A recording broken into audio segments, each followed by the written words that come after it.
BEd entrance exam 2024 subject Hindi part 3 राजपुत्र में कौन सा समास है। तो बच्चों यहाँ पर आप लोग देख सकते हो, यहाँ पर चार ऑप्शन दिए गए हैं।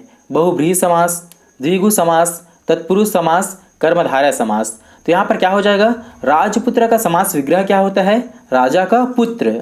मतलब यहाँ पर कौन सा समास हो जाएगा, तत्पुरुष समास। जी हाँ बच्चों, इस प्रश्न का सही उत्तर होगा ऑप्शन सी, तत्पुरुष समास। बट बच्चों आप लोग मुझे नीचे कमेंट्स करके ये जरूर बताना कि आप लोगों को समास के बारे में पूरे बारीकी से नॉलेज या फिर नहीं। मतलब आप लोग समास को बहुत ही बारीकी से पहचान पाते हो या फिर नहीं। अगर आप लोगों को समास के बारे में कोई भी छोटी छोटी डाउट्स है तो आप लोग नीचे कमेंट्स में पूछ सकते हो।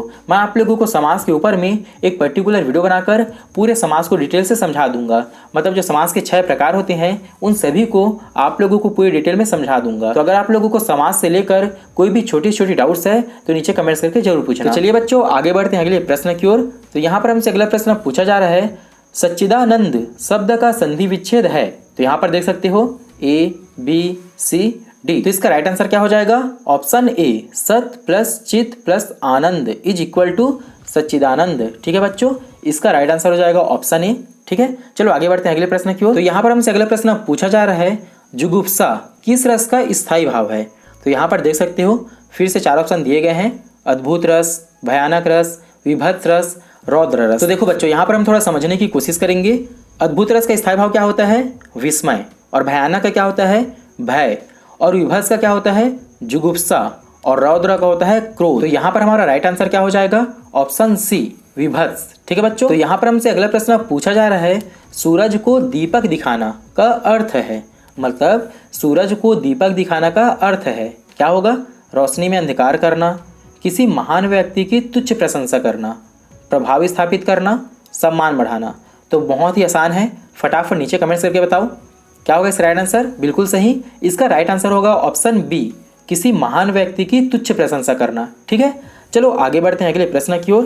तो यहाँ पर हमसे अगला प्रश्न पूछा जा रहा है, निम्नलिखित में से कौन सी द्रविड़ परिवार की भाषा है। निम्नलिखित में से कौन सी द्रविड़ परिवार की भाषा है। क्या होगा, उड़िया, बांग्ला, असमिया, कन्नड़। तो क्या होगा, इसका राइट आंसर होगा ऑप्शन डी, कन्नड़। तो चलिए बच्चों आगे बढ़ते हैं अगले प्रश्न की ओर। यहाँ पर हमसे अगला प्रश्न पूछा जा रहा है, स्वावलंबन मनुष्य को आत्मनिर्भर ही नहीं बनाता बल्कि उसमें खालिस्तान भी जगाता है। तो क्या जगाता है, विवेक, आत्मविश्वास, परिश्रम, आत्मबल। चलो फटाफट ट्राई करो, अगर आंसर पता है तो नीचे कमेंट्स करके जरूर बताना। इसका राइट आंसर हो जाएगा ऑप्शन बी, आत्मविश्वास। मतलब स्वावलंबन मनुष्य को आत्मनिर्भर ही नहीं बनाता बल्कि उसमें आत्मविश्वास भी जगाता है।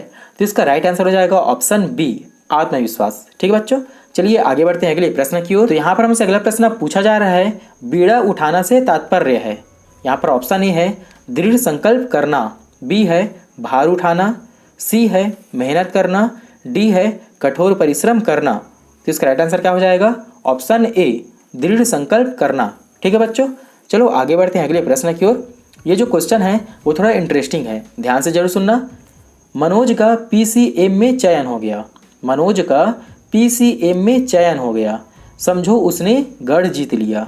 गढ़ जीत जाना का अर्थ है क्या होगा, गढ़ जीत जाना का, युद्ध जीत जाना, कब्जा कर लेना, अनुभव प्राप्त करना, कठिन कार्य पूरा करना। चलो थोड़ा टाइम ले लो, लेकिन इसका आंसर फटाफट नीचे कमेंट्स करके जरूर बताना। बहुत आसान है, मनोज का पीसीएस में चयन हो गया, समझो उसने गढ़ जीत लिया। गढ़ जीत जाना का अर्थ क्या होगा, युद्ध जीत जाना हो सकता है क्या, बिल्कुल रॉन्ग, बिल्कुल नहीं हो सकता।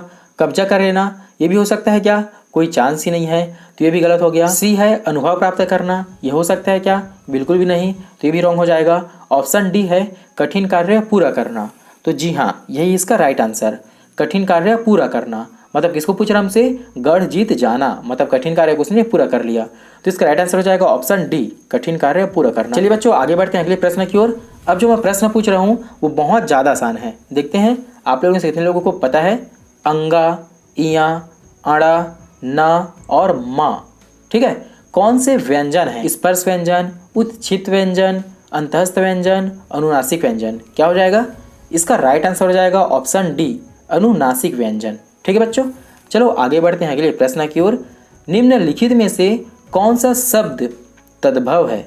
निम्नलिखित में से कौन सा शब्द तद्भव है। तो कौन सा हो सकता है, खेत, बिल्कुल भी नहीं, प्रभु, बिल्कुल भी नहीं, नाथ, बिल्कुल रॉन्ग। ऑप्शन डी त्रिकुटी, जी हाँ ये है बिल्कुल राइट आंसर। जो त्रिकुटी है वो तद्भव शब्द है और बाकी जो तीनों है वो तीनों की तीनों तत्सम शब्द है। आप लोगों को तद्भव और तत्सम शब्द पहचानना आता है या फिर नहीं, ये भी आप मुझे नीचे कमेंट्स करके जरूर बताना। अगर नहीं आता तो मैं आप लोगों को पर्टिकुलर वीडियो बनाकर उसे भी समझा दूंगा, ठीक है। चलो आगे बढ़ते हैं अगले प्रश्न की ओर। निम्नलिखित में से कौन सा शब्द देशज है? ए लाश, बी औरत, सी पतलून, डी धड़ाम। तो क्या होगा? बहुत आसान है, डी धड़ाम। जी हाँ बच्चों, इसका राइट आंसर हो जाएगा ऑप्शन डी धड़ाम। चलिए आगे बढ़ते हैं अगले प्रश्न की ओर। छछूंदर के सिर पर चमेली का तेल का अर्थ है, क्या होगा? मिथ्या आडंबर, अधिक पाने की लालच करना, योग्य व्यक्ति को अच्छी चीज़ देना, अयोग्य व्यक्ति को अच्छी चीज़ देना। तो क्या हो जाएगा राइट आंसर? ऑप्शन डी अयोग्य व्यक्ति को अच्छी चीज़ देना, ठीक है।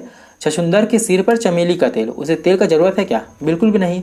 तो अयोग्य व्यक्ति को अच्छी चीज़ देना, ठीक है। चलिए आगे बढ़ते हैं अगले प्रश्न की ओर। यहाँ पर हमसे अगला प्रश्न पूछा जा रहा है, ऋग्वेद का संधि विच्छेद क्या है? ऋग्वेद का संधि विच्छेद क्या है? क्या हो सकता है? 4 ऑप्शन दिए गए हैं, फटाफट नीचे कमेंट्स करके बताओ। ए हो सकता है, बी हो सकता है, सी हो सकता है कि डी हो सकता है। तो देखो बी भी बिल्कुल गलत है, ऋ प्लस गवेद। सी भी गलत है, ऋग प्लस वेद, ठीक है। डी भी गलत है, ऋ प्लस वेद। तो इसका बहुत आसान है, इसका राइट आंसर हो जाएगा ऑप्शन ए ऋग प्लस वेद, ठीक है। इसका राइट आंसर है ऑप्शन ए ऋग प्लस वेद। चलो आगे बढ़ते हैं अगले प्रश्न की ओर। आप बीती शब्द में समास है, आप बीती शब्द में समास है, बहुत आसान है। द्वंद्व समास हो सकता है क्या? बिल्कुल भी नहीं हो सकता, ठीक है। द्विगु हो सकता है क्या?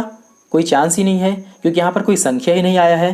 तत्पुरुष समास हो सकता है क्या? हाँ थोड़ा चांस है, बट पहले डी को देख लेते हैं। कर्मधारय समास हो सकता है क्या? बिल्कुल भी नहीं हो सकता, क्योंकि यहाँ पर कोई इसका विशेषता ही नहीं बता रहा है। तो इसका राइट आंसर हो जाएगा ऑप्शन सी तत्पुरुष समास।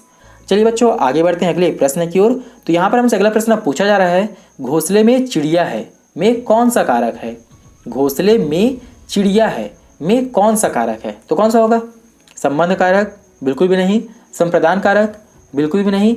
अधिकरण में पर क्या आया है? घोंसले में अधिकरण में पर में आया है ना, तो क्या हो जाएगा इसका राइट आंसर? ऑप्शन सी अधिकरण कारक, ठीक है बच्चों। देखो इसमें आप लोगों को बता दूं कि बीएड में कारक से रिलेटेड भी आप लोगों को बहुत सारे प्रश्न पूछे जाते हैं। तो ये जो कारक का सामान्य परिचय है उसे जरूर से याद कर लेना, जैसे कि कर्ता ने, कर्म को, करण से द्वारा, संप्रदान को के लिए, अपदान से मतलब अलग होने के अर्थ में, संबंध, काकी के, नानी ने, रारी रे, ठीक है। अधिकरण में पर, तो इसका राइट आंसर हो जाएगा ऑप्शन सी, ठीक है गाइस, अधिकरण में।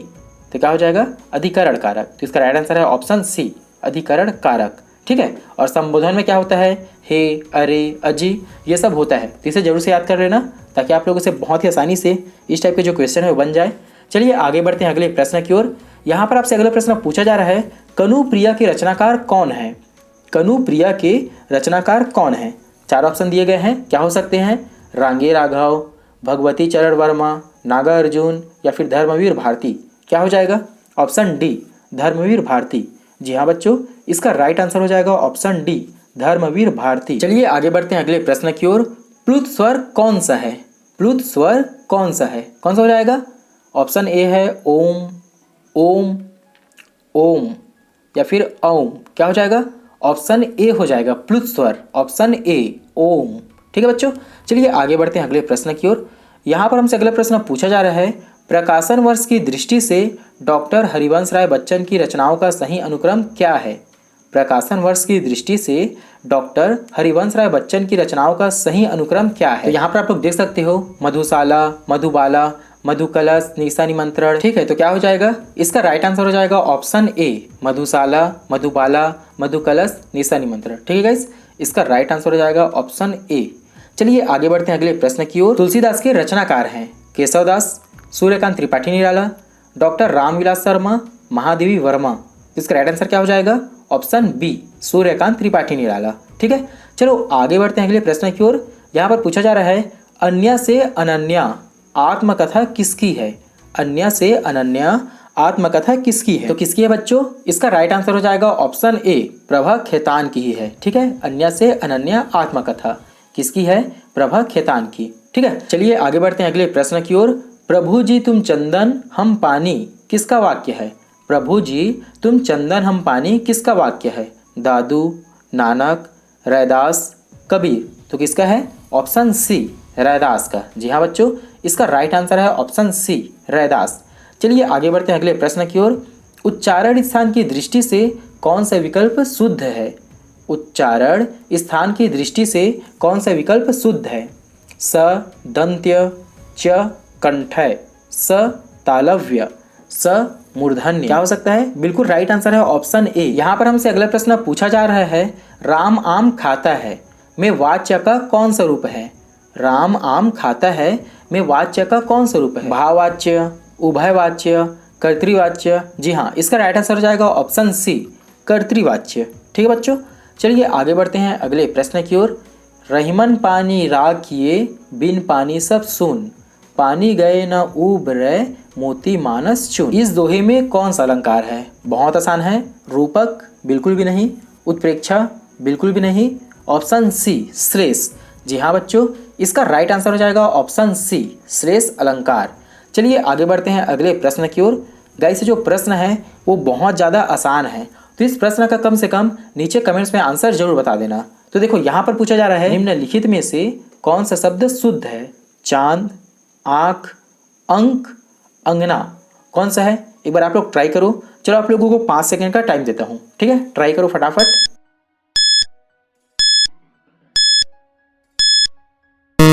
आई होप कि आप लोगों ने अभी तक कमेंट्स में इसका आंसर दे दिया होगा। अब मैं आप लोगों को बता देता हूँ इसका राइट आंसर। बट बच्चों, इसका आंसर बताने से पहले मैं आप लोगों को बता दूं कि आप लोगों को सबसे पहले इस चैनल के लोगो पर क्लिक करना है, जहाँ पर आप लोगों को मेरा चैनल का नाम लिखा हुआ देखने को मिल जा रहा होगा। सिंपल सा वहाँ पर क्लिक करो। वहाँ पर क्लिक करने के बाद आप लोगों को यहाँ पर मिल जाता है एक प्लेलिस्ट का ऑप्शन, वहाँ पर क्लिक कर लो। अब यहाँ पर आप लोगों को मिल जाएगा B.Ed सब्जेक्ट हिंदी, इस पर क्लिक कर लो। इस पर क्लिक करके आप लोग और भी इसके पार्ट को देख सकते हो, जिससे आप लोग B.Ed का बहुत ही अच्छे तरीके से प्रिपरेशन कर सकते हो। तो आप लोगों को करना क्या है, इसका पार्ट 1 पार्ट 2 को भी अच्छे से देख लेना है और वहाँ से भी पूरे डाउट्स को क्लियर कर लेना है। उसके बाद इसका और भी रेगुलर पार्ट्स आने वाला है, पार्ट 4, 5, 6, 10, 11, 12 पूरे पार्ट्स बनाने वाला हूँ। तो आप लोगों को करना क्या है, सही पार्ट को देखने के लिए चैनल को सब्सक्राइब करके उस बगल के बेल आइकन को ऑल नोटिफिकेशन करके ऑन कर लेना, ताकि मैं आप लोगों के लिए और भी इसी तरह की बहुत ही नॉलेजेबल वीडियो लाते रहूँ। तो चलिए, इसका राइट आंसर हो जाएगा ऑप्शन डी, अंगना। जी हाँ, यह बिल्कुल राइट आंसर। देखो, चांद कैसे लिखते हैं, कुछ इस तरीके से लिखते हैं। आंख को कैसे लिखते हैं, कुछ इस तरीके से लिखते हैं। अंक को कैसे लिखते हैं, कुछ इस तरीके से लिखते हैं। लेकिन जो अंगना है उसे हम ऐसे ही लिखते हैं। तो इसका राइट आंसर हो जाएगा ऑप्शन डी, अंगना। ठीक है बच्चों, चलिए मिलते हैं नेक्स्ट वीडियो में। तब तक के लिए ओके।